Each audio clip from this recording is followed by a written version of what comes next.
Hello दोस्तों, स्वागत है आप सभी का एएनएम ट्यूटोरियल्स में। मैं हूं आदित्य और मैं आज आपके लिए एक नई वीडियो लेकर आया हूं।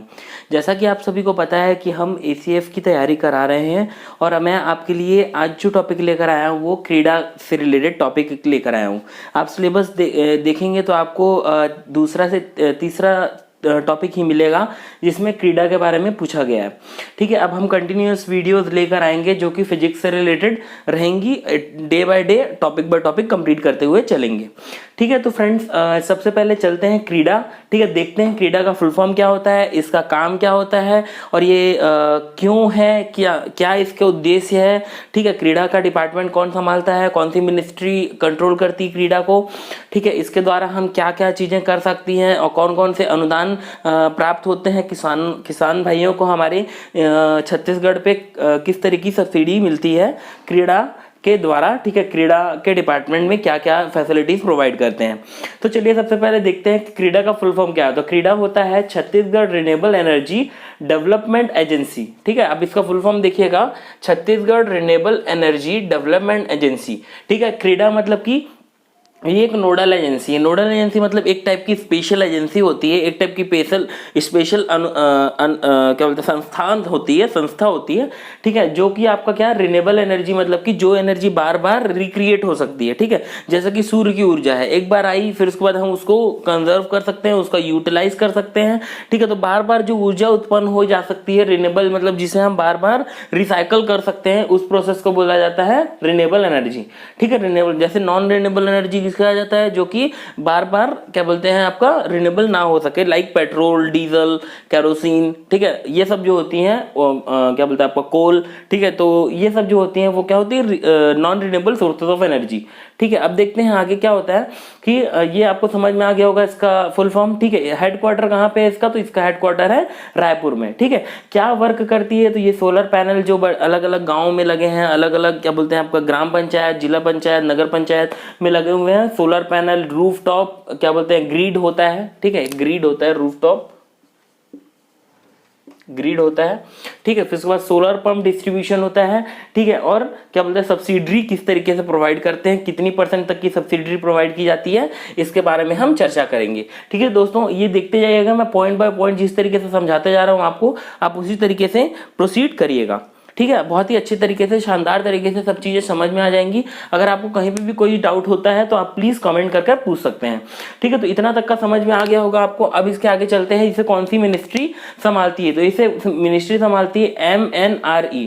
ठीक है, मिनिस्ट्री ऑफ क्या बोलते हैं आपका MNRE। ठीक है, ministry of natural renewable energy resources, new renewable energy. ठीक है, इसे कौन संभालती है, ministry of new renewable energy. जो नई ऊर्जा उत्पन्न कर रही है वो एक डिपार्टमेंट होता है मिनिस्ट्री ऑफ MNRE का।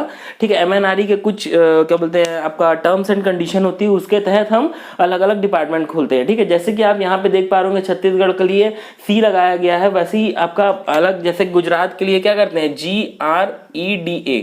ठीक है, DA। ठीक है, मतलब कि Gujarat renewable energy development agency. ठीक है, ऐसे ही होता है आपका यूपी, तो यूपी नेडा करके एक यूपी के लिए है, वैसे ही MH महाराष्ट्र के लिए है, MHREDA। ठीक है, तो ऐसे ही करके अलग अलग स्टेट के लिए अलग अलग आपका रिन्यूएबल एनर्जी रिसोर्सेज वाली नोडल एजेंसी होती है। ठीक है, जो कि केवल अलग अलग क्या बोलते हैं अलग अलग गाँव जो ट्राइबल एरिया है, गाँव एरिया है, जहाँ तक बिजली आपका क्या बोलते हैं मुहैया नहीं हो पा रही है, वहाँ तक ये बिजली का अनुसार क्या बोलते हैं साधन, ठीक है, पंप का साधन, जिससे कि किसान भाई लोग अच्छी तरीके से खेती कर पाए। ठीक है, और उत्पादन अच्छा हो पाया, जिससे कि देश की इकोनॉमी अच्छी रह पाए, क्या बोलते हैं सही तरीके से हम क्या बोलते हैं प्रॉफिट ले पाएं। ठीक है, तो इसी के लिए ये एजेंसी बनाई गई है, जो कि आपका सेंट्रल गवर्नमेंट द्वारा बनाई गई है और फिर उसके बाद स्टेट गवर्नमेंट को इसकी क्या बोलते हैं बागडोर और नोडल एजेंसी बनाने का क्या बोलते हैं डिपार्टमेंट सौंपा गया। ठीक है, तो अब देख लेते हैं मिनिस्ट्री जो है, इसका समझ में आ गया होगा, ministry of new renewable energy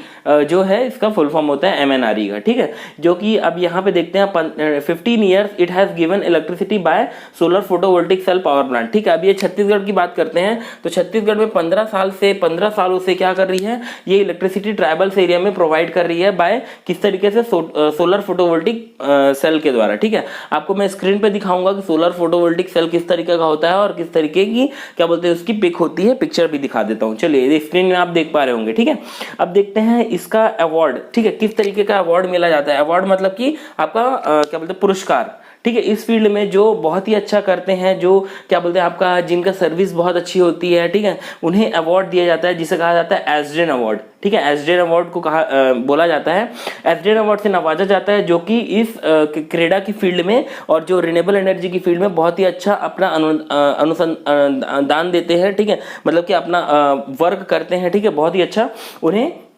इस फील्ड में रखा जाता है। ठीक है, अब यहाँ पे दो प्रकार के क्या बोलते हैं इंस्ट्रूमेंट का यूज किया जाता है जो इसके प्रोडक्ट्स हैं। वैसे तो बहुत तरीके के प्रोडक्ट है, रूफ टॉप ग्रिडिंग है, ठीक है, फोटोवोल्टिक सेल्फ ग्रिडिंग है।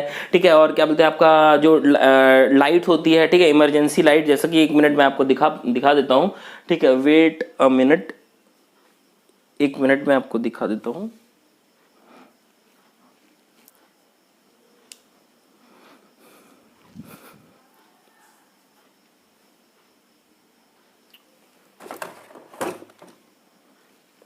ओके, चलिए मिल नहीं रहा है वो। ठीक है, तो चलिए मैं आपको वो क्या बोलता है कि इमरजेंसी लाइट होती है जिसमें हम क्या करते हैं कि उसे बाहर सूर्य में रख देते हैं और वो चार्ज होकर क्या होता है फिर शाम को क्या बोलते हैं हम उसे यूज कर पाते हैं। ठीक है, तो ग्रिडिंग सिस्टम का मतलब ये होता है। ठीक है, अब ग्रिडिंग सिस्टम का मतलब भी मैं आपको आगे बताऊंगा।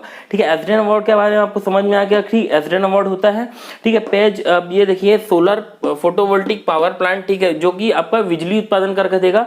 ऐसे ही एक सोलर फोटोवोल्टिक पंप भी होता है। ठीक है, जो कि किसके द्वारा चला जाता है, तो सोलर ऊर्जा के द्वारा चलता है। ठीक है, और वो क्या होता है पंप होता है जो कि आपका जल को क्या बोलते हैं पेयजल के लिए यूज होता है। ठीक है, मतलब कि पीने के पानी को आपको मुहैया कराता है। ठीक है, अब देखिए ऐसे ही होता है एक रूफ टॉप जो कि 11 वाट का होता है। ठीक है, 11 वाट का अभी एट द प्रेजेंट टाइम पे ये 11 से 20 वाट के बीच में रूफ टॉपिंग की गई है पूरे ऑल ओवर दी छत्तीसगढ़। ठीक है, लोग इंटरेस्टेड होते हैं रूफ टॉपिंग के लिए। ठीक है, जैसे कि अब आने वाले क्या बोलते हैं 2022 तक सरकार का ये कहना है कि इसमें हम 600 मेगावाट तक की बिजली उत्पादन कर देंगे। ठीक है, रूफटॉप जो पैनल इलेक्ट्रिक पैनल लगते हैं, सोलर पैनल जो लगते हैं उसके तहत। ठीक है, सोलर वाटर हीटिंग सिस्टम। अभी सरकार का दूसरा जो मुद्दा है वो क्या है, सोलर वाटर हीटिंग सिस्टम। बहुत लोगों के घर में पानी गर्म करने के लिए ठंड में उपयोग किया जाता है वाटर हीटर, जिसमें कि बहुत ज्यादा बिजली लगती है। तो हम क्या करेंगे उसे सोलर वाटर हीटर के तहत सोलर वाटर हीटर के लिए भी एक प्लान लाने का सरकार का प्लान चल रहा है। ठीक है, तो इससे क्या हो जाएगा, तो इससे बहुत ही हेल्प मिलेगी। ठीक है, सोलर वाटर हीटर।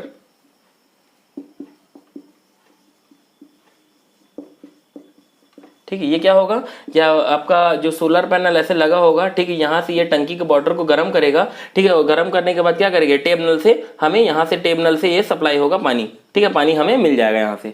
ठीक है, इतनी बात समझ में आ गई। अभी इस पोर्शन की बात के बाद हम नेक्स्ट पोर्शन में आते हैं।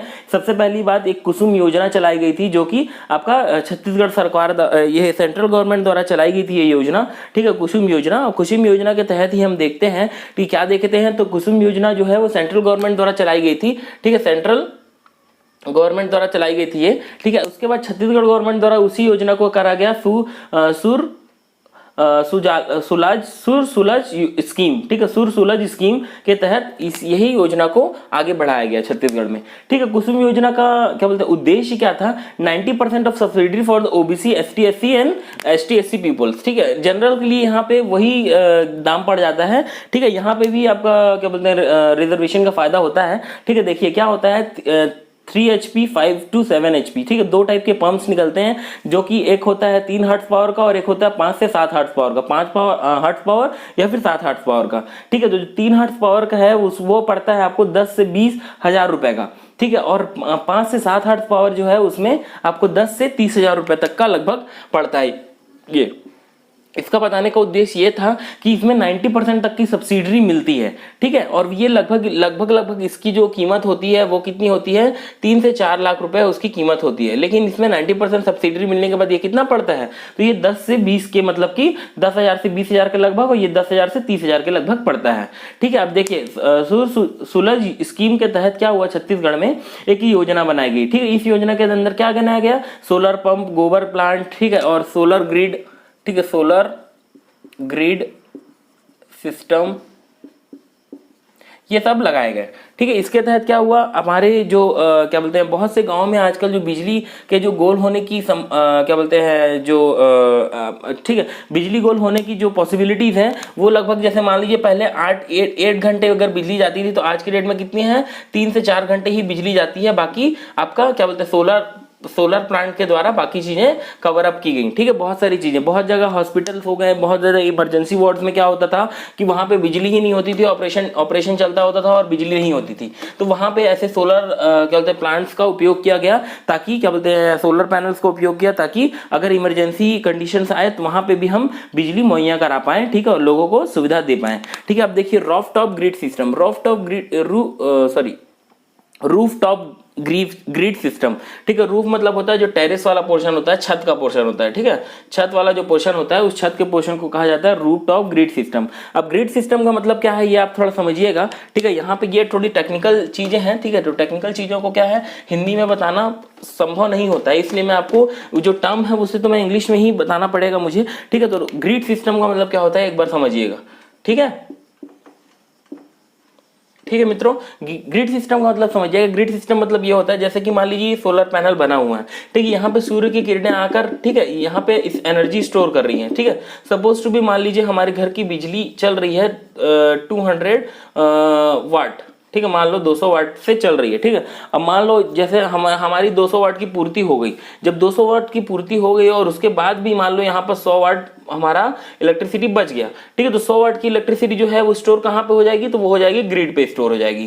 ठीक है, ग्रिड एक मैकेनिज्म होता है जो कि इसके एक रिजर्वायर की तरह हम उसे कंपेयर कर सकते हैं। ठीक है, उसे हम एक रिजर्वायर की तरह कंपेयर कर सकते हैं। ठीक है, तो ग्रिड सिस्टम लगा होता है। ग्रिड सिस्टम में क्या होती है, एनर्जी स्टोर करने का काम करता है, मतलब कि जो विद्युत बच गई है उसे हम यहाँ पे स्टोर कर सकते हैं। ठीक है, अब ये एनर्जी जो स्टोर हुई है, या तो इसे यूज कर लो, या तो हम इसे सरकार को पुनः बेच सकते हैं। ठीक है, सरकार को इसे पुनः बेच सकते हैं और उससे हमें क्या मिलेगी, उससे हमें सब्सिडी मिलेगी। ठीक है, सब्सिडी मिलेगी, जो कि हमारे कुछ पैसे मिलेंगे यहाँ से, कुछ यूनिट पर यूनिट के अकॉर्डिंग, कुछ यूनिट के अकॉर्डिंग हमें पैसे मिलेंगे, जो कि हम ग्रिड सिस्टम से डायरेक्ट सप्लाई कर पाएंगे सरकार को। और उसके तहत हमें क्या मिलेगा, कुछ सरकार द्वारा कुछ अमाउंट मिलेगा, जो कि एक सब्सिडी का काम करेगा। ठीक है, अब देखिए यहाँ पे कुछ देखिएगा, अगर आप जानना चाहें, क्वेश्चन हर किसी के माइंड में उठता है कि अगर मैं अपने घर में लगवाना चाहूँ तो मैं किस तरीके से इसे लगवा सकता हूँ। ठीक है, तो अब ये देखिएगा यहाँ पे कि सरकार का ये कहना है, मैं यहाँ पे आपको भी फिर से बता देता हूँ ये चीज, रूफटॉप सिस्टम जो है अभी तक हमारे जो छत्तीसगढ़ में कितना लग चुका है, 11 मेगावाट से लेकर 20 मेगावाट के बीच में अभी तक हमारे छत्तीसगढ़ में ये इंस्टॉल हो चुका है। ठीक है, 11 मेगावाट से लेकर 20 मेगावाट के बीच में। ठीक है, ये क्या लग चुका है, तो ये रूफ टॉप ग्रिड सिस्टम। ठीक है, रूफ टॉप ग्रिड सिस्टम, जो कि छत में आपका ग्रिडिंग सिस्टम लगाया जाता है। मैं आपको बता चुका हूँ ग्रिड सिस्टम का मतलब क्या होता है, एक रिजर्वायर। रिजर्वायर मतलब क्या होता है, जो एनर्जी स्टोर करता है, जैसे कि टंकी हो गई, टंकी में हम पानी स्टोर करते हैं, हम पानी को भी क्या बोल सकते हैं, एक रिजर्वायर बोल सकते हैं। ठीक है, ये टंकी है। ठीक है, टैंक है, टैंक में क्या इसको स्टोर करते हैं, पानी स्टोर करते हैं, तो इस पानी को भी हम क्या बोल सकते हैं, रिजर्वायर बोल सकते हैं। बाल्टी, टैंक, ठीक है, टंकी, मग्घा, जो भी है। ठीक, अब देखते हैं 2022 तक हमारा जो छत्तीसगढ़ का मोटो है वो कितनी एनर्जी प्रोड्यूस करने का है, तो 600 मेगावाट एनर्जी प्रोड्यूस करने का है। अभी हम कितने में हैं, 20 से 25 मेगावाट में अभी हम लाई कर रहे हैं। ठीक है, ये आगे धीरे धीरे सोलर के सेक्टर में क्या बोलते हैं, अपने स्टेट को आगे अग्रसर बढ़ा रहा है। ठीक है, अगर अब मान लीजिए हम आपके हर किसी के माइंड पे ये क्वेश्चन उठता है, अगर हम सोलर की बात करते हैं, तो अगर मैं अपने घर में क्या बोलते हैं सोलर लगाना चाहूँ घर में, ठीक है, घर में अगर मैं सोलर पैनल लगाना चाहूँ तो मुझे कितने तक का खर्चा आएगा। अगर एक नॉर्मल इंसान अपने घर में सोलर लगाना चाहता है, तो लगभग सोलर जो मिनिमम एरिया होता है वो कितना स्क्वायर फीट का कवर करता है, 100 स्क्वायर फीट का एरिया उसे मिनिमम चाहिए ही चाहिए। ठीक है, अगर आपको एक नॉर्मल घर को हर चीजें चलाने के लिए अगर आपको सोलर सिस्टम लगाना है, तो उसके लिए मिनिमम से मिनिमम आपको कितना होना चाहिए, 100 स्क्वायर फीट तक का एरिया आप लगा सकते हैं। ठीक है, अब उसके बाद 100 स्क्वायर फीट के बाद क्या होता है, ठीक है, तो जो 1 किलोवाट की बिजली जो आपका उत्पन्न होती है, ठीक है, 1 किलोवाट की बिजली अगर उत्पन्न होती है, तो 1 किलो वाट की, ठीक है, 1 किलोवाट की सप्लाई के लिए, ठीक है, कितना 4 से 5 यूनिट इलेक्ट्रिसिटी। ठीक है, 1 किलोवाट में 4 से 5 यूनिट तक की इलेक्ट्रिसिटी प्रोड्यूस होती है। ठीक है, 4 से 5 यूनिट तक की इलेक्ट्रिसिटी प्रोड्यूस होती है। ठीक है, डेली, पर डे। ठीक है, पर डे। ठीक है, पर डे 1 किलोवाट के इंस्टॉलेशन में। ठीक है, अब इसके बाद क्या देखेंगे, तो इसके बाद इसमें खर्चा कितना आता है। ठीक है, खर्चा कितना आता है। ठीक, खर्चा कितना आता है, तो खर्चा इसमें आता है लगभग 40 से 50 के। 50 के का मतलब समझ लीजिएगा 1000 है। ठीक है, 1000। ठीक है, 40 से 50 हजार के लगभग का इसमें खर्चा आता है। ठीक है दोस्तों, तो ये चीजें आपको समझ में आ गई होंगी बहुत ही अच्छे से तरीके से कि किस तरीके से कुसुम योजना को यूज किया जाता है, किस तरीके से रूफटॉप ग्रिडिंग सिस्टम का उपयोग किया जाता है, किस तरीके से हम अपने घर पे, ठीक है, अपने घर पे अगर किसी को जानना है तो अपने घर पे किस तरीके से हम इंस्टॉलेशन करा सकते हैं, और इसके लिए एक ऑनलाइन प्रोसीजर होता है। ठीक है, उस ऑनलाइन माध्यम से हम इसे अप्लाई कर सकते हैं और अपने घर में इंस्टॉल करा सकते हैं बहुत ही आसानी से। लेकिन आप प्रॉपरली इसकी वेबसाइट पे जाइएगा www.crida.nic.in। ठीक है, प्रॉपरली वेबसाइट पे आप जाइएगा, वहां पे आपको हर चीजें मिल जाएंगी। इसका एक सत्र रहता है। ठीक है, समय समय पे इसके ऑनलाइन फॉर्म्स निकलते हैं। ठीक है, और बहुत से फर्जी लोग भी इसके बीच में रहते हैं, तो आप डायरेक्ट वेबसाइट से कांटेक्ट करेंगे तो आपको कोई भी फर्जीवाड़े का चक्कर नहीं रहेगा। ठीक है दोस्तों, ऐसे ही दोस्तों वीडियो को हमारी देखते रहिए। अगर आपको हमारी वीडियोज अच्छी लगती हैं तो प्लीज चैनल को सब्सक्राइब करिएगा, वीडियो को लाइक करिएगा, और मैं आपको फॉरेस्ट्री के भी वीडियोज इसमें अपलोड करता हूँ। ठीक है, जो कि आपका ACF के लिए इंपॉर्टेंट है। ठीक है, ACF के पॉइंट ऑफ व्यू से मैं फॉरेस्ट्री के वीडियोस भी ऑन स्क्रीन जो वीडियोस आएंगे डेली 50 क्वेश्चन से रिलेटेड 50 क्वेश्चन के माध्यम से मैं वीडियोस अपलोड करता हूं। नेक्स्ट मैं फिजिक्स का topic day by day daily 1 से 2 टॉपिक को मैं डेली कवर करूंगा। जैसा कि कल संडे है तो मैं कोशिश करूंगा कल आपके 2 से 3 टॉपिक मैं फिजिक्स के कंप्लीट करा पाऊं। ठीक है, वो भी बहुत ही शानदार तरीके से विथ एग्जाम्पल और विथ लाइव एनालिसिस। ठीक है, बिकॉज लाइव एनालिसिस क्या होता है, ज्यादा देर तक रिटेन कर पाते हैं, हम याद रख पाते हैं। ठीक है दोस्तों, तो चलिए अब मिलते हैं हम अगली वीडियो पे। तब तक के लिए नमस्कार, जय हिंद, जय भारत।